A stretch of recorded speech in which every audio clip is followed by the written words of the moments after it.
والتابعين لهم بصدق ما حدا هذه المودة هيج الأشجان صلى الله عليه. والله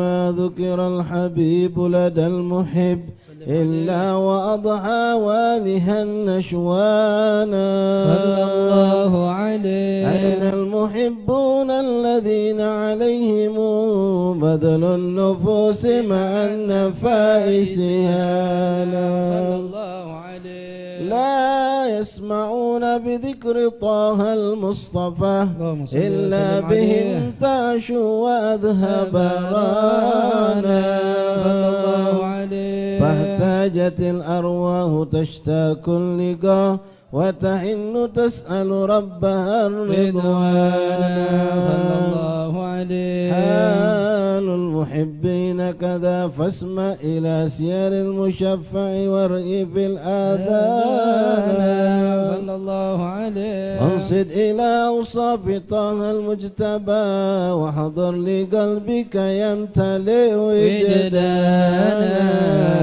يا ربنا صل وسلم دائما على حبيبك من إليك دعانا. اللهم صل وسلم وبارك عليه وعلى آله. اللهم صل وسلم وبارك عليه وعلى آله وصحبه صلى الله عليه. نبأنا الله فقال جاءكم نور فسبحان الذي أنبانا صلى الله عليه. ونور طه عبده من به في ذكره أعظم به منانا صلى الله عليه. ورحمة المولى تأمل قوله فليفرحوا واغدوا به فرحانا مستمسكا بالعروة الوثقى ومعتصما بحبل الله من أنشانا صلى الله عليه. واستشعرا أنوار من قيل متى كنت نبيا قال آدم كان صلى الله عليه. بين تراب وبين ماء فاستفق من غفلة أنذا وكن يقضانا صلى الله عليه. وانظر إلى أسرار ربي لم يزل ينكلني بين الخيار مصانا صلى الله عليه. لم تفترق من شعبتين إلا أنا في خيرها حتى بروزي أنا صلى الله عليه. وأنا خيار من خيار قد خرجت من نكاه إلهي صانا صلى الله عليه. طهره الله هماه اختاره وما برك مثله إنسانا صلى الله عليه. وبحبه وبذكره والنصر والتوكير رب العرش قد أوصانا يا ربنا صل وسلم دائما على حبيبك من إليك دعانا. اللهم صل وسلم وبارك عليه وعلى آله. اللهم صل وسلم وبارك عليه وعلى آله صلى الله عليه. هذا وقد نزر الإله نعوته في الكتب بينها لنا تبيانا صلى الله عليه. أخذ ميثاق النبيين لما آتيتكم من حكمة إحسانا صلى الله عليه. وجاءكم رسولنا لتؤمنن وتنصرون وتسبحون أعوانا صلى الله عليه. قد بشروا أقوامهم بالمصطفى أعظم بذلك رتبة ومكانا صلى الله عليه. فهو وإن جاء الأخير مقدم يمسون تحت لواء من نادانا يا أمة الإسلام أول شافع ومشفع أنا قد لا أتوانى صلى الله عليه حتى أنادى ارفع وسل تعطى وقل يسمع لقولك نجم فهرك بانا صلى الله عليه ولواء حمد الله جل بيدي ولأول آتي أنا الجنانا صلى الله عليه وأكرم الخلق على الله أنا صلى الله عليه فلقد هباك الله منه حنانا ولسوف يعطيك فترضى جل من معط تقاصر عن عطاه نهانا بالله كرر ذكر واسف محمد كيما تزيه عن القلوب الرانا يا ربنا صل وسلم دائما على حبيبك من إليك دعانا اللهم صل وسلم وبارك عليه وعلى آله صلاة الله تغشاكم حبيبي وآلكم ويغشاكم سلامه على قدر الجمال مع الكمال على قدر الجمال مع الكمال وما طرب المحبون وهاموا وما طرب المحبون وهاموا صلاة الله تغشاكم حبيبي وآلكم وتغشاكم سلام على قدر الجمال مع كمالي على قدر الجمال مع كمالي وما طرب المحبون وهاموا وما طرب المحبون وهاموا لغير جمالكم نظري حرام وغير كلامكم عندي كلام لغير جمالكم نظري حرام وغير كلامكم عندي كلام وعمر تسري منكم بعض يوم وعمر تسري منكم بعض يوم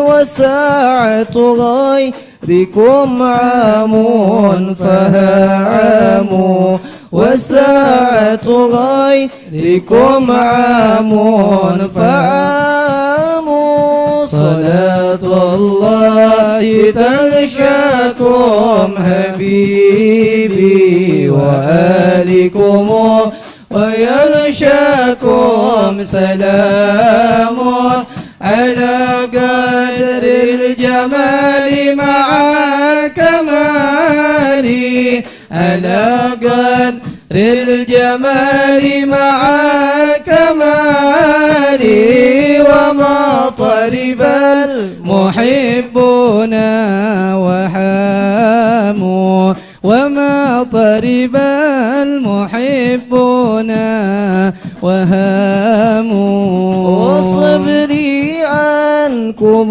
شيء محال وما لي قاتل إلى الفطام وصبري عنكم شيء محال وما لي قاتل إلى الفطان إذا عاينتكم ذا الهموم إذا عاينتكم ذالت همومي وإن غبتم دنا مني الحمام وإن غبتم دنا مني الحمام صلاة الله تغشاكم حبيبي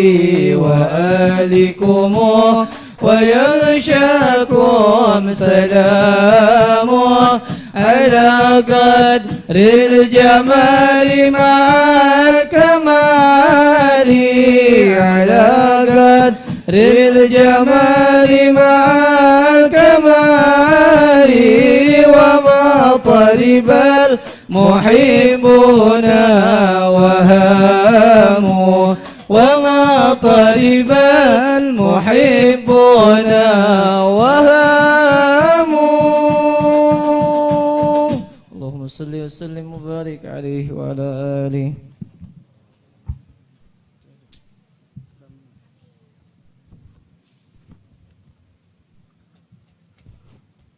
اللهم صل وسلم وبارك عليه وعلى آله صلى الله عليه. لما دنا وقت البروز لأحمد عن إذن من ما شاءه قد كان صلى الله عليه. حملت به الأم الأمينة بنت وهب من لها أعلى الإله مكانا صلى الله عليه. من والد المختار عبد الله بن عبد المطلب رأى البرهان صلى الله عليه. قد كان يغمر نور طه وجهه وسرى إلى الابن المصون عيانا صلى الله عليه. وهو ابن هاشم الكريم الشهم بن عبد مناف بن قصي كان صلى الله عليه. والده يدعى حكيما شأنه قد ائتلى عزز بذلك شانا صلى الله عليه. واحفظ أصول المصطفى حتى اللهم ترى صل في وسلم سلسلة أصوله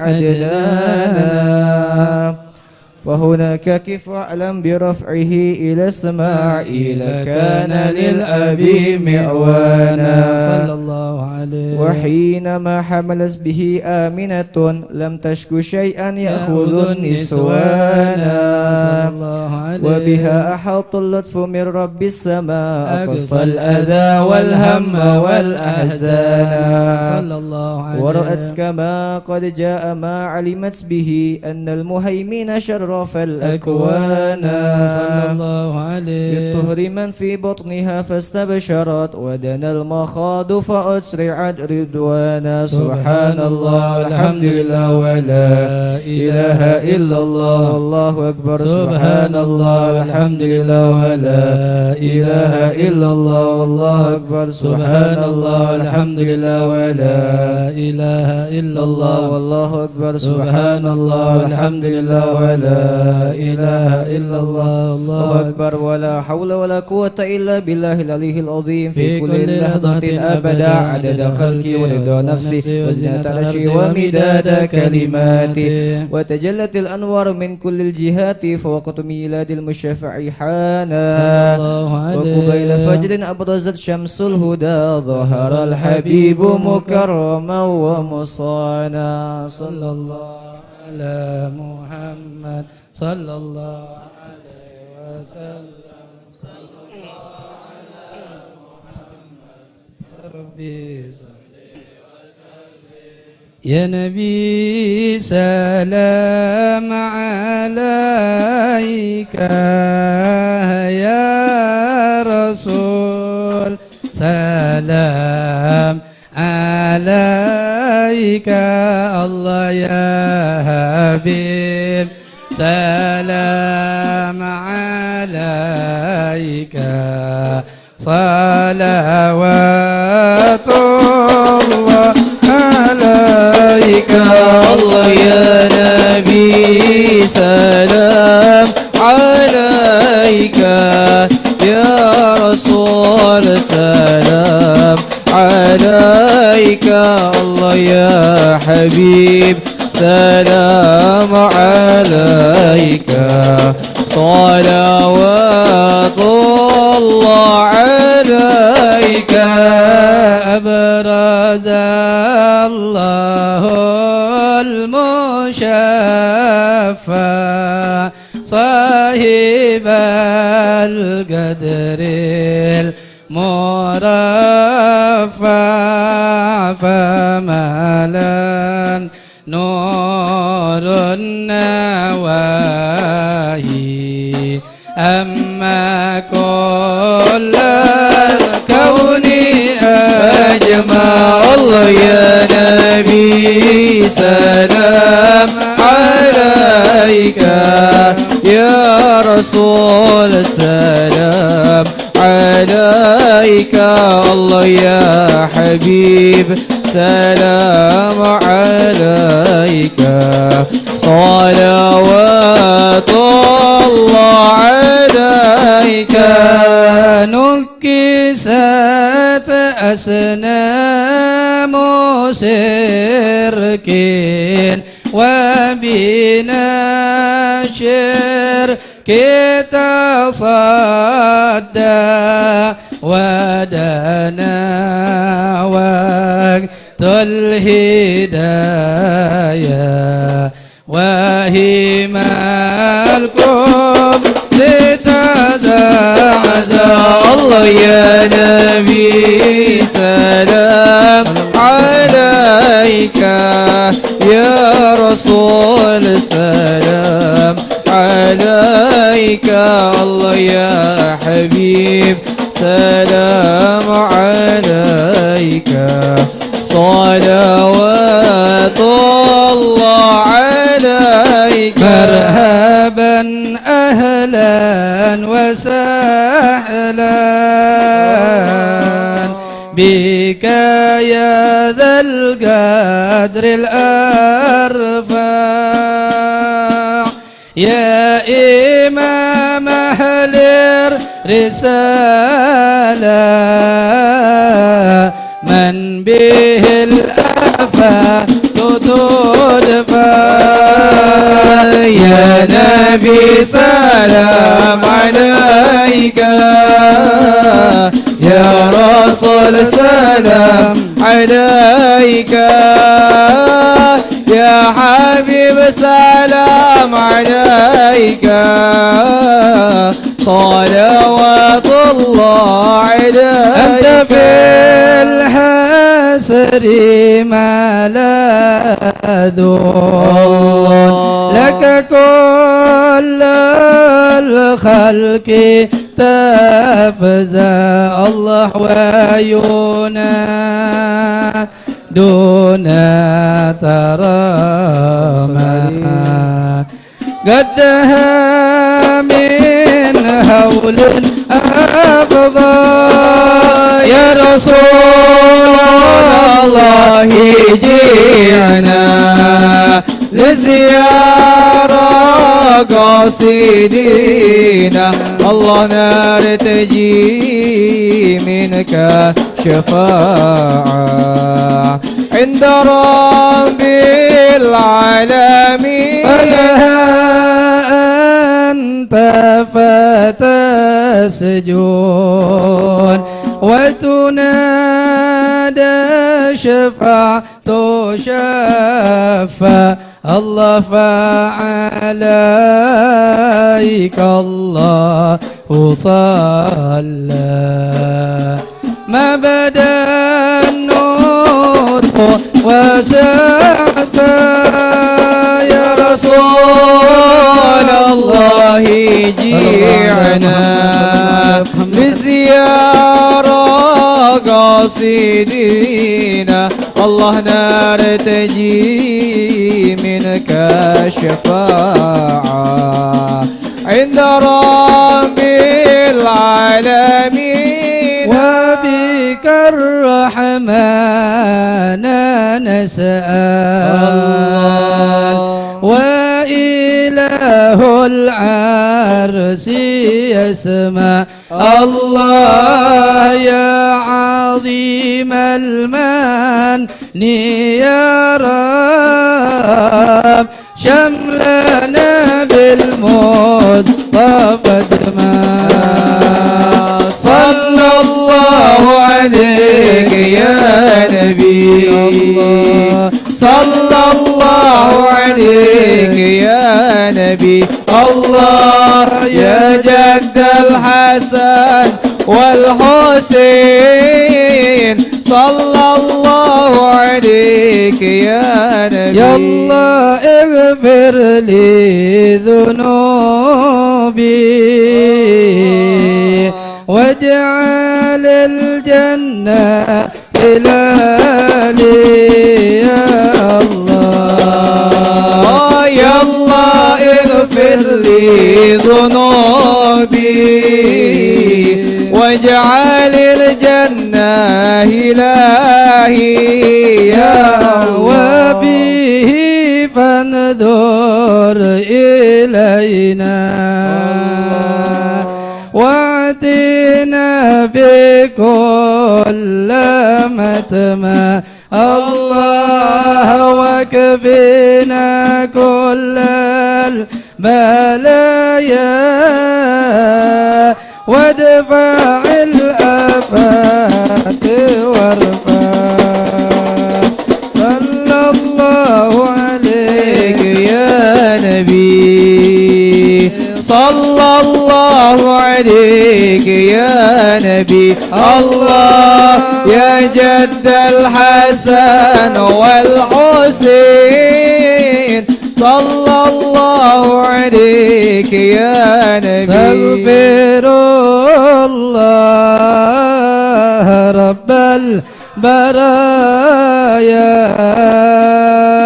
استغفر الله من الخطايا نستغفر الله رب البرايا استغفر الله من الخطايا واسقنا يا رب أغيثنا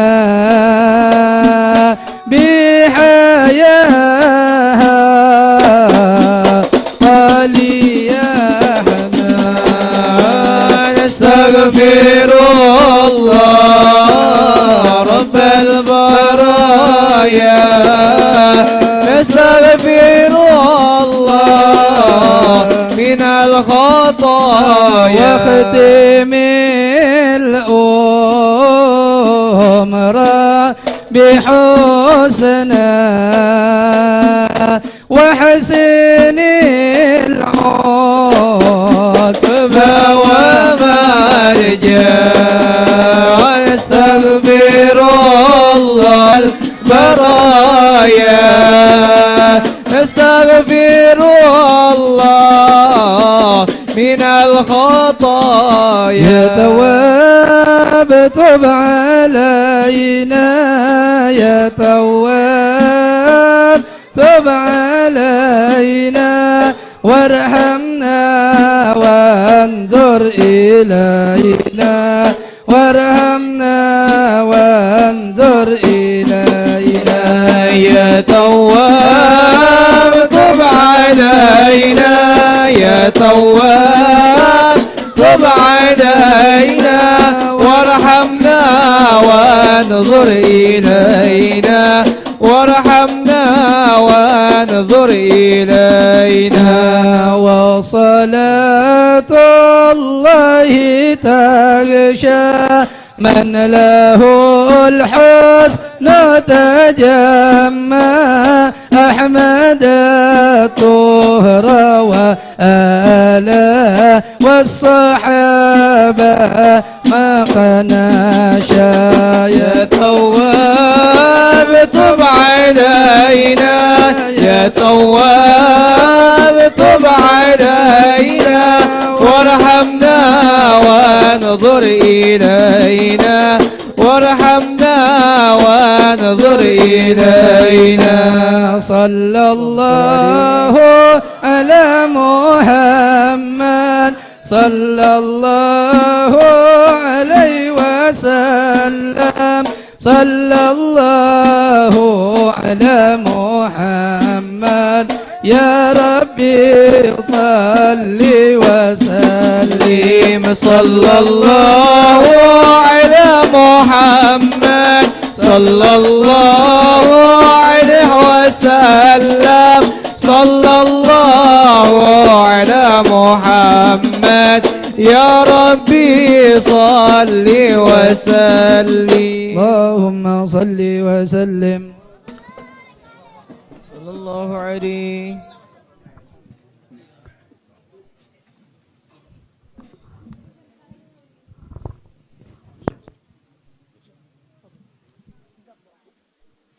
بسم الله الرحمن الرحيم.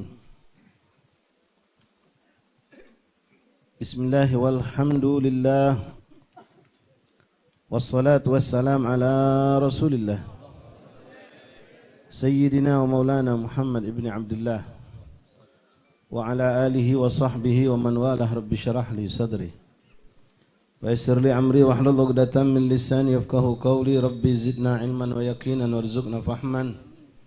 اللهم ارزقنا فهم النبيين وحفظ المرسلين وإلهامك إلهام الملائكة المقربين.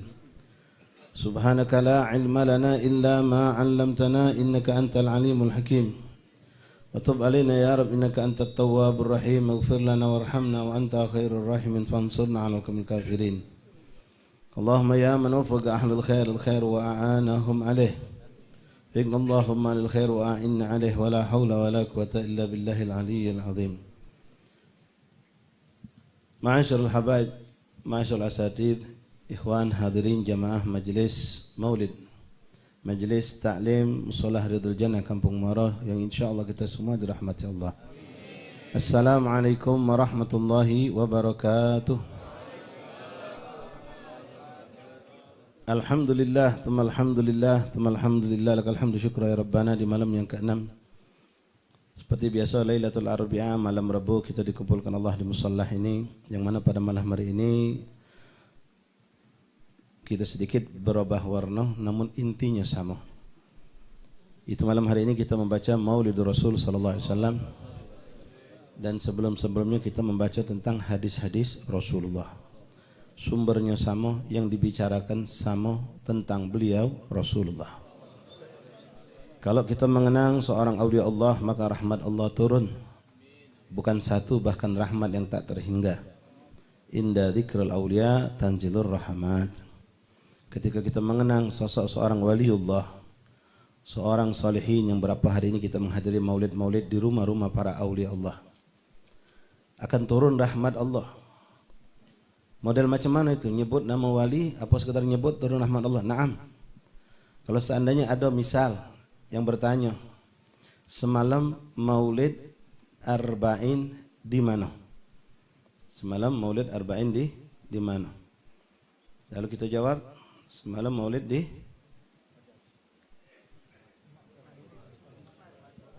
rumah sebelumnya. Golden Spy, katakanlah sebelumnya. Ya, sebelum Golden Spy malam Senin. Malam Senin maulid arba'in di mana? Kawan kita nanya. Lalu kita jawab, oh di rumah Ustaz Maci Habsi, Habib Muhammad bin Abdullah Al-Habsyi. Nah wallahi ikhwan, bimujarad nyebut nama beliau ini, rahmat Allah turun. Bagaimana kalau kita buka sejarah kehidupan beliau? Nah sekarang kita bukan menceritakan seorang wali. Antum paham tak paham, duduk di maulid Nabi, dibacakan kitab maulid ini dengan bahasa Arabnya, dengan segala macam yang mungkin, ya jangankan antum, orang yang memang mungkin tak belajar bahasa Arab, wong yang belajar pun mungkin tidak menguasai sepenuhnya, karena kalimat-kalimat syair kadang-kadang kalam-kalam ulama itu, ungkapan-ungkapan cinta itu diungkapkan dengan yang kita mungkin tidak paham. Luar biasa yang mereka ungkapkan dalam ungkapan syair-syair atau karangan maulid mereka. Nah kalau mengenang aulia Allah, rahmat Allah turun. Bagaimana tiap malam antum berkali-kali, berulang-ulang kali mengenang pemimpin para aulia Allah. Bahkan beliau Rasulullah SAW bukan hanya pemimpin aulia Allah, bagaimana kita maklum beliau pemimpin para nabi dan rasul-rasul Allah. Maka pastikan ikhwani, rahmat Allah akan begitu banyak turun dan selalu bersama kita. Maka beruntunglah orang yang selalu bersolawat kepada Rasulullah. Karena rahmat Allah tidak pernah putus buat dirinya. Dirinya semakin dekat kepada Rasul. Karena Rasul mengatakan, "Aqrabukum bi manzilatan yaumil qiyamah aktsarukum salata alayya." Orang yang terbaik, yang terdekat kepadaku, kata Rasulullah, kelak pada hari kiamat di antara kalian adalah orang yang paling banyak bersolawat kepadaku. Lalu dalam hadis yang selain yang sering kita sampaikan, Rasul mengatakan, "Man ahya sunnati faqad ahabbani, wa man ahabbani kana ma'i fil jannah." Dua sumber kedekatan bisa kita dapatkan lewat dua hal ini, kita bisa dekat dengan Rasulullah. Hidupkan sunnah Rasulullah, lalu perbanyak salawat kepada Rasulullah, dan sekarang sibuklah lidah kita membicarakan tentang Rasulullah. Maka Rasulullah itu seakan-akan bersama kita. Maka kita akan dapat kedekatan yang insya Allah ya Rabb, kita sudah rasakan kedekatan itu semasa kita hidup di dunia. Sini Habib Umar mengatakan, "Billahi karir dzikra wasfi Muhammadin kaima tuziha 'anil qulubi ranah." Demi Allah, kata beliau, karir dengan mengulangi dzikra wasfi Muhammadin, mengulangi dan mengulangi sifat-sifat Rasulullah, mengulangi cerita-cerita Rasulullah, itu akan menghilangkan apapun kotoran yang ada di hati kita. Kalau orang senang cerita Nabi, dengar cerita Nabi, hikayat tentang Rasulullah, tentang sahabat, maka tidak akan ada kotoran di hatinya. Dia tidak akan punya sifat-sifat buruk di hatinya. Dan kesumpekan, kegundah gulanan, segala macam itu akan dijauhkan oleh Allah Subhanahu wa ta'ala. Tadi dalam qasidah dikatakan, "Idza ayyantukum zalat humumi."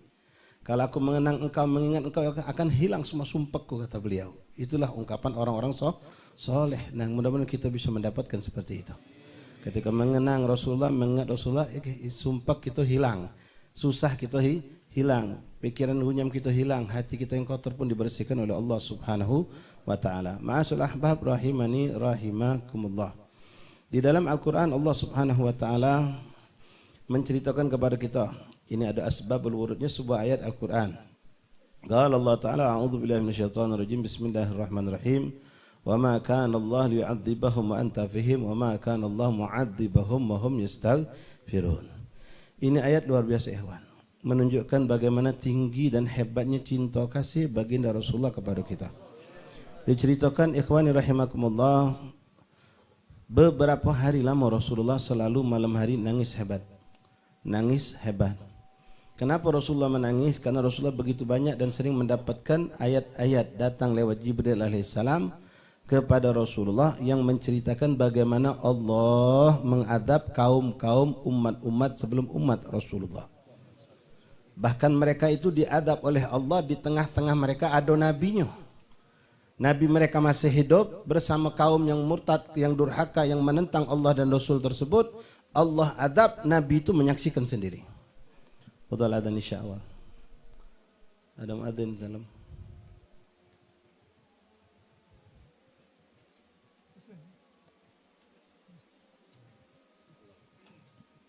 Kalau ada yang barangkali mau berwudu, tajrid, fadhal.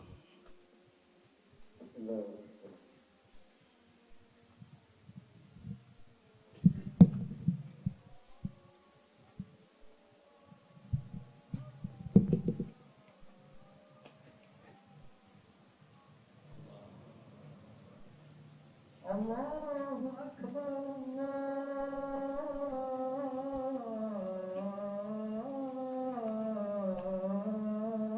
Allahu Akbar. Asyhadu an la ilaha illallah.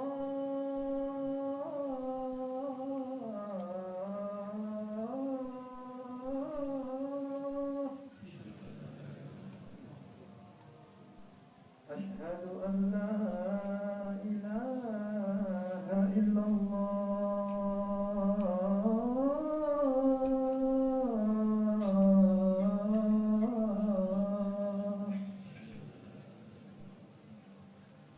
أشهد أن محمدا رسول الله.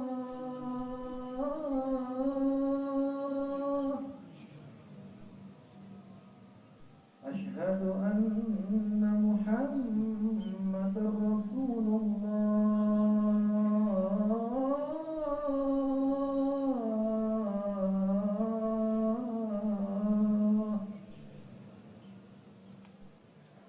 حي على الصلاة.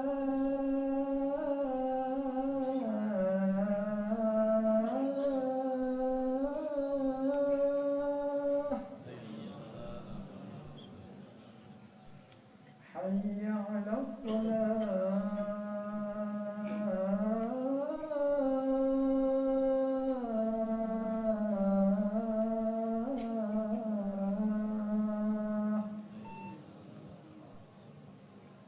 حي على الفلاح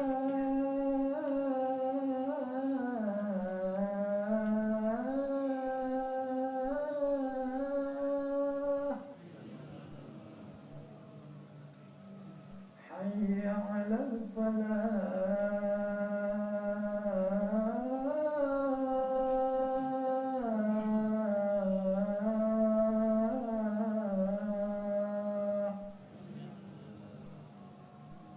الله أكبر الله أكبر لا إله إلا الله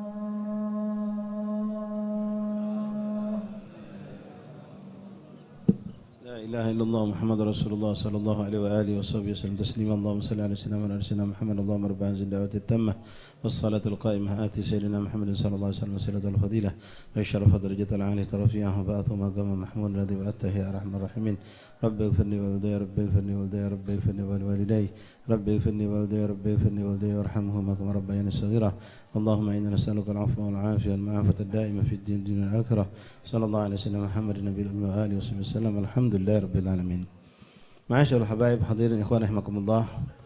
Jadi Rasulullah SAW beberapa hari itu benar-benar dalam keadaan selalu berduka, menangis dengan luar biasa dalam sholat ataupun di luar sholatnya. Kenapa Rasulullah SAW menangis? Rasulullah SAW menangis ketika beliau mendapatkan begitu banyak ayat-ayat Al-Quran yang datang kepada beliau, yang sampai kepada beliau menceritakan bagaimana Allah Subhanahu wa Ta'ala mengadab kaum-kaum terdahulu daripada umat terdahulu yang durhaka kepada nabi-nabi mereka, yang mendurhakai Allah, yang tidak beriman kepada Allah dan Rasulnya. Kita contohkan di situ bagaimana Allah menceritakan tentang kaum Nabi Allah Nuh alaihi salam yang ditenggelamkan Allah di lautan. Sementara di situ Nabi Allah Nuh alaihissalam menyaksikan saat Allah menenggelamkan umatnya. Antum bayangkan ikhwan, kalau kita menyaksikan, bahkan Nabi Allah Nuh menyaksikan bukan cuma umatnya, putra beliau yang beliau berharap untuk beriman dan ikut kepada beliau, justru lari dan pengerasa aman naik ke atas gunung, ternyata dia pun ditenggelamkan dan Nabi Allah Nuh menyaksikan. Begitupun Nabi Allah Lut alaihissalam yang menegas dengan mencegah dan ingin menyelamatkan kaum yang berbuat kedustaan yang luar biasa, kemaksiatan yang sangat dahsyat, dan diadab Allah. Nabi Lut pun menyaksikan. Begitupun Nabi Allah Musa alaihissalam, bagaimana beliau ketika diselamatkan oleh Allah dengan kaumnya, beliau berbalik melihat ke belakang, Fir'aun dengan ribuan pasukannya ditenggelamkan Allah di Lautan Merah. Begitupun nabi-nabi yang lain, mereka masih hidup bersama umatnya, umat yang durhaka kepada Allah dan Rasul, yang mereka tidak mau beriman bahkan menentang Allah dan Rasul, diadab Allah sementara Nabi itu masih hidup, bahkan Nabi itu menyaksikan. Nah, Rasulullah SAW khawatir ini pun terjadi menimpa pada diri beliau dan kaumnya, umat yang durhaka kepada Allah dan Rasul. Kedurhakaan mereka luar biasa ikhwani. Kedurhakaan dilakukan oleh orang-orang yang ada di zaman Rasulullah SAW itu luar biasa. Mereka tahu Ka'bah itu Baitullah, tapi mereka letakkan tidak kurang dari 360 patung berhala, baik di seputar Ka'bah ataupun bahkan di dalam Ka'bah. Mereka mensekutukan Allah di Ka'bah, dan mereka mencoba membunuh Rasulullah berulang kali, menyerang orang-orang yang hidup bersama Rasulullah. Luar biasa kezaliman yang mereka lakukan, itu luar biasa terhadap Nabi Muhammad SAW. Nah, Rasulullah khawatir ini terjadi. Ini terjadi pula pada umat Nabi SAW, dan Nabi pun tidak tega dan tidak sanggup kalau itu menyaksikan terjadi di hadapan beliau. Beliau menangis dan memohon kepada Allah agar Allah memberikan satu kelebihan untuk rahmah yang lebih untuk umat beliau. Umat di situ yang itu bukan umatul ijabah, umat yang tidak mengimani Rasulullah SAW. Sampailah ikhwan rahimahullah begitu cinta pula Allah kepada Nabi Muhammad. Ini kita bukan nak mandingkan Nabi, tapi memang Allah yang membandingkan. Kedudukan Nabi Muhammad itu melampaui semua nabi-nabi lain. Kecintaan Allah kepada Nabi Muhammad lebih dari semua nabi yang lain. Kalau yang tadi kita saksikan Nabi Allah Nuh, Nabi Musa, Nabi Lut, Nabi yang lain, begitu Allah adab mereka, bahkan Nabi itu menyaksikan. Tapi hal ini wallahi ikhwan, Allah tidak perlakukan untuk umat Rasulullah. Orang yang durhaka kepada Rasulullah, orang yang zalim kepada Rasulullah, orang yang mendurhakai Allah, bahkan menghinakan Allah, itu tidak diadab Allah walaupun mereka sebetulnya pantas untuk diadab. Kenapa? Karena sosok Nabi masih ada bersama mereka. Sallallahu alaihi Nabi Muhammad. Ketika itu ketakutan muncul pada diri Rasulullah dan Rasul menangis, maka turun firman Allah disampaikan Jibril alaihissalam. Allah mengatakan, wa ma kana Allah liyu'adzibahum wa anta fihim. Wahai Muhammad, jangan kau takut. Allah tidak bakal mengadab mereka selagi engkau masih hidup duduk bersama mereka. Sallallahu alaihi Nabi Muhammad. Sekali lagi bukan kita nak mandingkan, tapi Allah yang memandingkan ini. Nabi Musa hidup, adab turun kepada kaumnya, beliau menyaksikan. Nabi Nuh begitu juga, nabi-nabi yang lain banyak kalau kita buka dalam sejarah di dalam Al-Quran.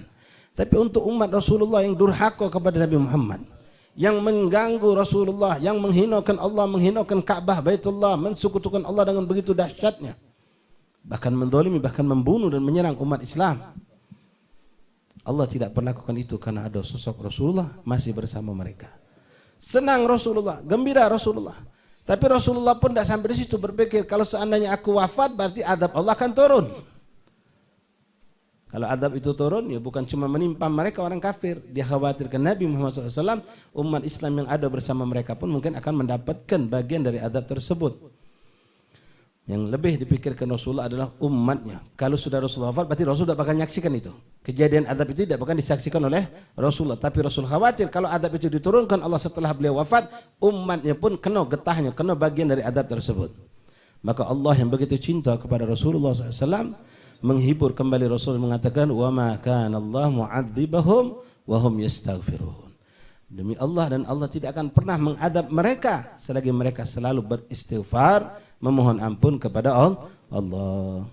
Nah, ikhwan rahimakumullah, dua hal ini, keberadaan Rasulullah dan istighfar, itu sebenarnya dua-duanya masih ada sama kita.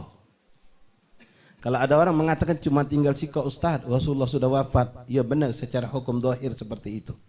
Tapi ulama sepakat, kita sering dihimbau hidupkan Rasulullah bersama dirimu. Dengan apa? Engkau hidup ke sunnah Rasulullah dalam kehidupan rumah tanggamu, maka Rasulullah seakan-akan hidup bersamamu dalam rumah tanggamu. Kau selalu lantunkan cerita-cerita tentang Rasulullah, hidupkan akhlak budi pekerti Rasulullah, perbanyak salawat kepada Rasulullah SAW, maka seakan-akan Rasulullah selalu bersama kita. Wong yang banyak salawat berarti Nabi bersama dirinya. Orang yang menghidupkan sunnah Nabi, berarti sunnah Nabi itu seakan-akan sosok Nabi ada bersama dirinya. Maka dengan ini ikhwan, Rasulullah akan tetap ada bersama kita dan adab Allah tidak akan diturunkan oleh Allah. Dalam Mahagul Qiyam kita pun tadi baca bagaimana Habib Umar bin Muhammad bin Salim bin Hafid menggambarkan tentang Rasulullah SAW, keagungan beliau. Bismillah. Di antara gaul beliau, waskina ya rabbi faghfir dhunubi. Nah, wa bihi fanzur ilaina wa atina bihi kull matma waqfina kull baya wadfil afat warfa.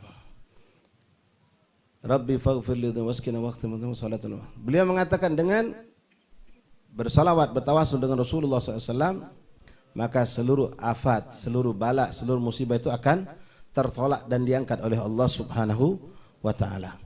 Ma'asyal ahbab rahimani rahimakumullah. Nah, yang kedua, istighfar yang bisa menyelamatkan kita dari adab Allah.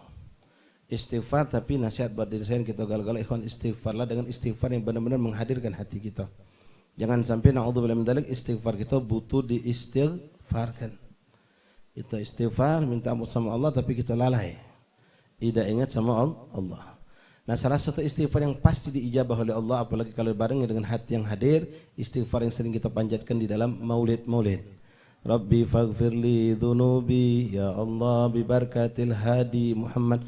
Yakinkan ikhwan, insyaallah dosa kita diampuni Allah. Kenapa? Kita meminta kepada Allah dengan menggandengkan bertawasul dengan Rasulullah. Nabi Adam dapat ampunan dosa dengan berkat menggandengkan tawasul istighfar beliau dengan menyebut nama Rasulullah. Kita minta Rabbi faghfirli dhunubi, ya Allah bi barakatil hadil musyaffa. Rabbi faghfir li dhunubi, ya Allah barakatil hadi Muhammad. Yakin ke ikhwan dan jangan antum ragu, kalau kita sudah minta dengan seperti itu, Allah pasti ngampuni dosa kita. Nah, ikhwan rahimani rahimakumullah, menghadirkan Rasulullah SAW dan istighfar ini bisa kita dapatkan dengan satu perbuatan. Dengan satu perbuatan yang tadi sudah kita sebutkan, sebetulnya kalau kita melakukan ini, maka dua hal ini berikan Allah kepada kita. Apa itu? Kembali lagi, yaitu menghidupkan sunnah Rasulullah. Mengikuti apa cara hidup kita, baik ibadat atau adat, dengan caranya Rasulullah. Karena Allah mengatakan, qul in kuntum tuhibbunallah fattabi'uni yuhibbukumullah. Kalau orang dicinta itu tak bakal diadab, ikhwan. Tak bakal disiksa. Ente punya cucung, ente punya anak. Biasanya kalau cucung lebih lagi sayang. Habib sama cucung itu lebih sayang daripada sama anak kadang-kadang. Kalau anak main ke HP pecah, sisip tangan kena. Tapi kalau cucu main HP pecah, woi cung, kau ni cung, cobalah jangan cemeni. Kencing di pangkuan, tidak dimarahi. Sayang luar biasa. Ya kalau sayang, berbuat salah lah tidak bakal dipapukan. Nah kalau kita sudah dapat cinta dari Allah, ya namanya manusia punya kelemahan, pasti kita berbuat kesalahan, Allah tidak bakal adab kita. Apalagi kalau kita selalu mendapatkan kasih sayang Allah itu lewat pintu Rasulullah. In kuntum tuhibbuna fattabi'uni yuhibbukumullah. Ikuti aku, kata Rasulullah. Bukan berarti, maaf ikhwan, orang yang mengikuti Nabi sunnah berarti dia makan sudah selamat pasti dari kesalahan. Tidak, kita pasti membuat salah. Kita akan melakukan kesalahan. Tapi kita berusaha terus tidak meninggalkan sunnah Rasulullah. Berusaha untuk terus melakukan apa yang diajarkan Rasulullah. Ketika ada kesalahan muncul, maka dua hal kita langsung dapat. Adab Allah insya Allah bakal turun. Pertama apa? Kita sudah dicintai. Kalau orang itu cinta tidak bakalan ikhwan nak ya kita semua mengalami sampai detik ini. Kalau kita sudah cinta dengan seseorang, ya orang itu berbuat salah, kita tidak bakal marah. Maaf dulu yang muncul. Maaf itu akan muncul lebih dahulu. Kepada siapa? Wong tua kepada anak contohnya. Ya, anak kepada orang tua begitu juga. Murid kepada guru, guru kepada murid. Kalau sudah murid itu dicintai, masya Allah. Terlambat tidak dimarahi. Kenapa? Karena ada suatu kelebihan dimiliki murid itu barangkali. Dalam segi kesolehan, kebersihan hatinya atau apalah. Tidak. Karena cinta sudah, masya Allah. Salah itu tidak dianggap salah kalau sudah cinta. Itu yang pertama. Yang kedua Allah mengatakan wa yaghfir lakum dzunubakum, dan Allah ampunkan dosa kalian sebelum kita minta ampun. Dengan apa? Ittiba bin Nabi. Jadi ayat yang pertama tadi, wa ma kana Allah yu'adzibahum anta fihim wa ma kana Allah mu'adzibahum wa hum yastaghfirun, itu terlepas dua hal ini ada pada ittiba bir Nabi sallallahu alaihi wasallam. Jadi mari ikhwan rahimakumullah, nasihat bagi ana dan kita semua. Sudah berapa banyak kita dapat nasihat tentang sunnah Rasulullah SAW, baik yang sifatnya ibadat atau adat. Adat dalam makna kebiasaan sehari-hari. Kita jalankan, jangan kita tidak kerjakan. Ya, sunnah qobliyah, ba'diyah, pakai siwak, sholat di shaf depan, berusaha menjalankan segala sunnah yang ada di dalam sholat, di dalam wudu.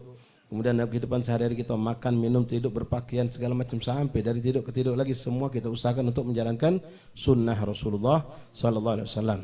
Nah, ikhwan rahimakumullah, berbagi dan mengingatkan sekedar kita semua insya Allah sudah tahu tentang sunnah Rasulullah, sunnah untuk tidur. Ini kita ajarkan buat anak-anak kita juga.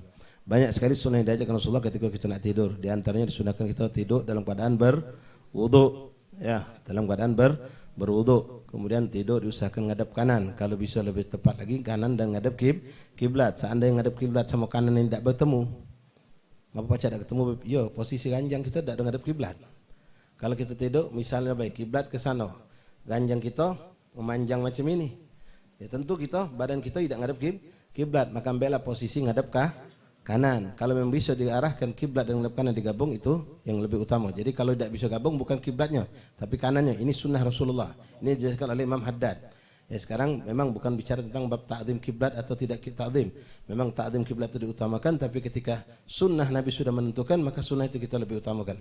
Jadi kalau bisa digabungkan, ngadap kanan dan ngadap kiblat, itu kita lakukan. Kalau tidak mampu, maka ngadap kanan, itu yang kita kerjakan. Kemudian ikhwan, disunahkan bertaubat kepada Allah, minta ampun segala dosa yang kita lakukan sehari ini. Lebih lagi yang harus kita perhatikan, ya, yaitu istighfar kita, minta ampun kepada Allah atas dosa-dosa kita yang kita lakukan dengan kesengajaan. Kalau tidak sengaja ini banyak. Nah, yang sulit adalah masalah kalau dosa itu dengan sesama manusia. Ini yang sulit, ya. Kita pacak ketika nak tidur, ya Allah, aku maaf kalau dosa yang berbuat salah kepadaku. Tapi kalau kita yang buat salah nak minta maaf mana? Tidak bisa. Makanya cegah diri kita untuk berbuat dosa kepada sesama manusia, karena itu lebih sulit untuk mencari maafnya. Tapi kalau sama Allah, bukan menyepelekan urusan dosa sama Allah, ikhwan. kapanpun, detik kapanpun, di saat manapun antum ingat dengan dosa kepada Allah, mata melihat maksiat, telinga mendengar maksiat, atau dosa melalaikan apa yang diwajibkan Allah, melanggar apa yang diperintahkan Allah, kita tinggalkan, melakukan apa yang dilarang Allah, misalnya baik, maka kapan kita dimanapun tempatnya kita ingat tentang dosa, kita bisa langsung istighfar minta ampun sama Allah. Tapi kalau sudah hubungan dosa dengan sesama manusia, tidak bisa. Nangislah kita, kalau kita belum minta doa, minta ridho, minta maaf sama orangnya, kita tidak akan selesai urusan itu. Kemudian ikhwan disunnahkan baca ayat kursi.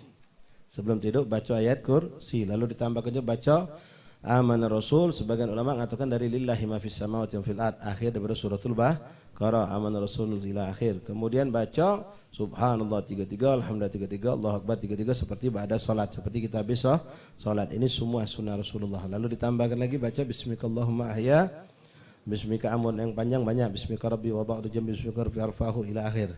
Kemudian disunahkan juga ikhwan, dan ini lakukan ya.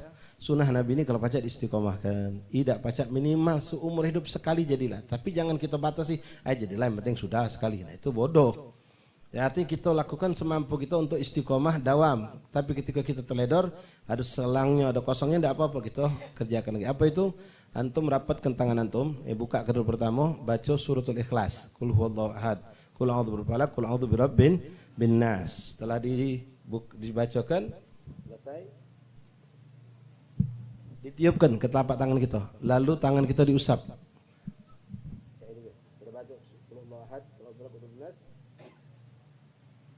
Mulai dari kepala, depan, leher, tangan.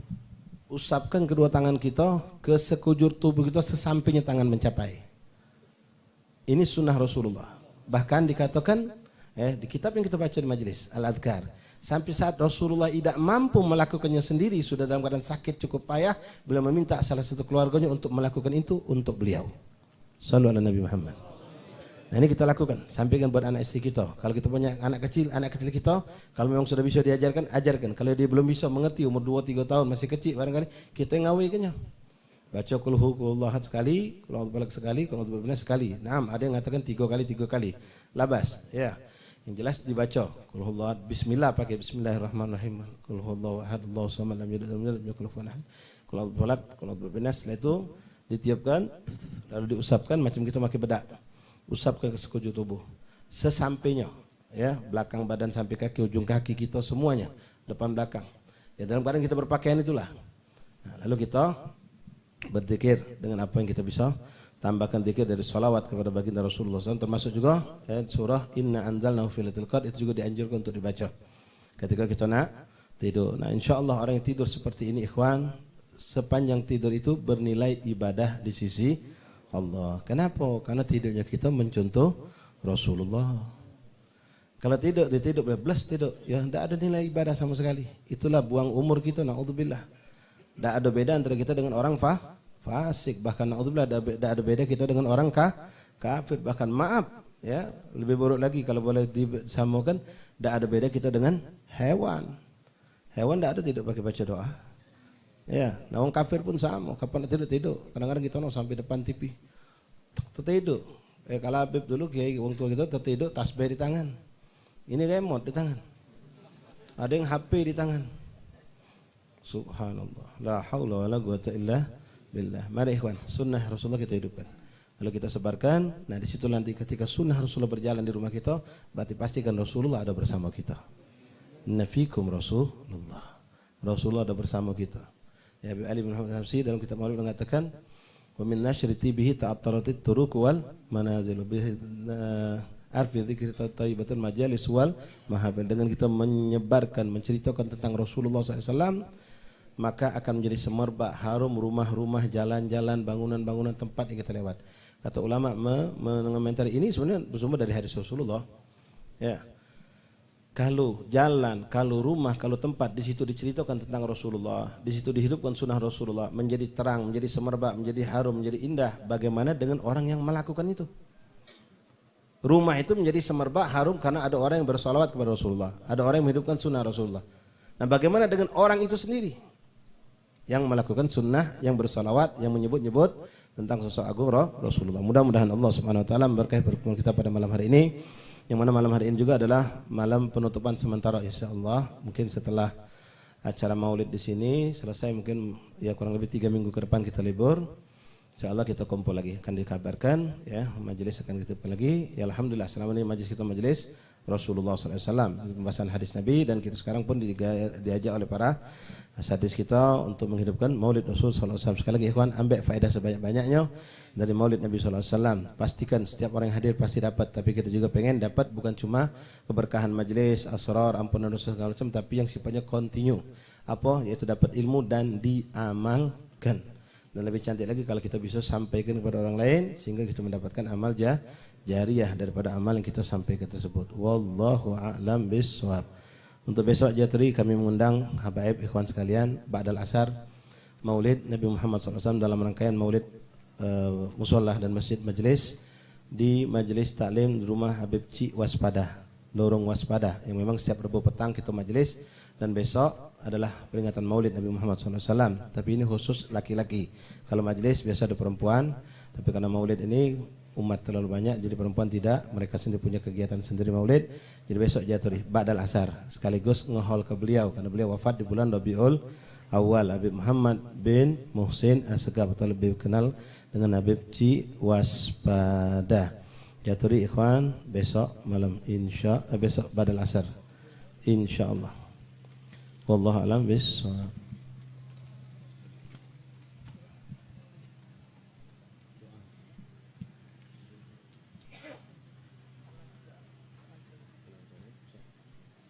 Astaghfirullahaladzim. Bismillahirrahmanirrahim. Alhamdulillahi rabbil alamin. Allahumma salli wa sallim wa barik wa karim ala sayyidina Muhammadin wa ala ali sayyidina Muhammad.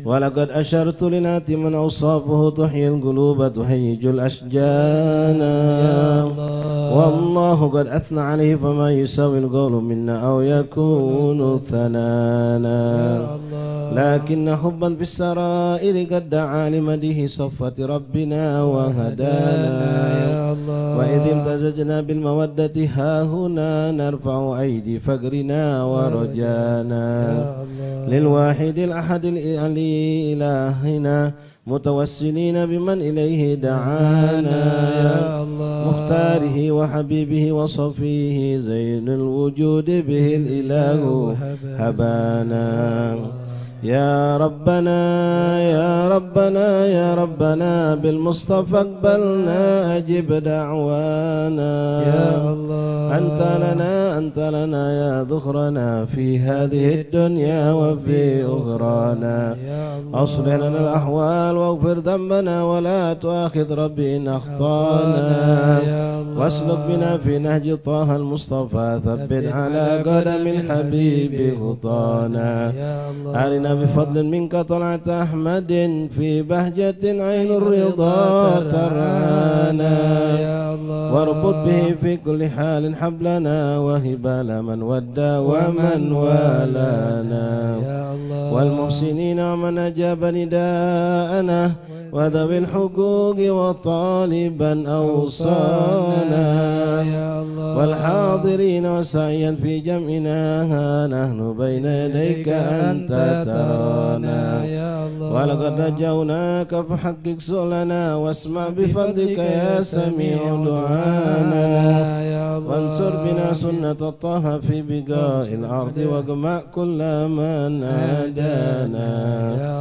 وانظر إلينا واسقنا كأس الهنا واشف وعافي عاجلا مرضانا واقضي لنا الحاجات واغسل خدمنا عند الممات وأصلح عقبانا يا ربي واجمعنا وأحبابا لنا في دارك الفردوس يا رجوانا يا ربي واجمعنا وأحبابا لنا في دارك الفردوس يا رجوانا يا ربي واجمعنا وأحبابا لنا في دارك الفردوس يا رجوانا بالمصطفى صل عليه وآله ما هرك الريح الصبا أغصانا سبحان ربك رب العزة عما يصفون وسلام على المرسلين والحمد لله رب العالمين. الصلاة والسلام عليك يا سيد المرسلين، الصلاة والسلام عليك يا خاتم النبيين، الصلاة والسلام عليك يا من أرسلك الله رحمة للعالمين. ورضي الله تعالى عن أصحاب رسول الله أجمعين. فاتح لكم ولكم رسول الله حضرة رسول الله محمد صلى الله عليه وسلم على أهل البيت وأزواج ذرية إسماعيل وصاحب المحارة الحبيب خيرا شريف علي بن سيد بن شهاب وأبي أمي ومشايخه وأولاده وذريته أجمعين. ثم لم تقل في هذا المصلى الحبيب عبد الرحمن الزبير الإدريس والحبيب محمد بن شباب بن سلم المحسن محمد الكاف وكافة مشايخنا وأساتذتنا وكلهم أجمعين. ومن تسلك من فيكم من يختم في هذا المصلى وإلى أرواح والدينا ووالدكم وأماتنا وأماتكم وأمات المسلمين أجمعين. الله يغفر لهم ويرحمهم برحمته وعلى نت الشفاء من كل داء والأمر والسقام سوسا الشريفة مستورة بنت قاسم بن شهاب وكل من أوصل بشفاء من إخوان أصحابنا أحبابنا أن الله يشفيهم شفاء عاجلا شفاء لا يرزقكم من ولا عالم على دين صالحة جالبة لكل خير دافية لكل شر لنا ولكم من المسلمين إلى حضرة النبي مصطفى صلى الله عليه وسلم. سر الفاتحة.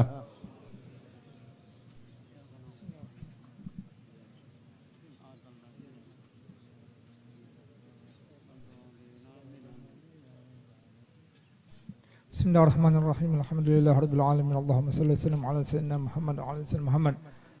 ربنا تقبل منا إنك أنت السميع العليم وتب علينا إنك أنت التواب الرحيم. دعوهم فيها سبحانك اللهم تحياتهم فيها سلام آخر دعواهم أن الحمد لله رب العالمين.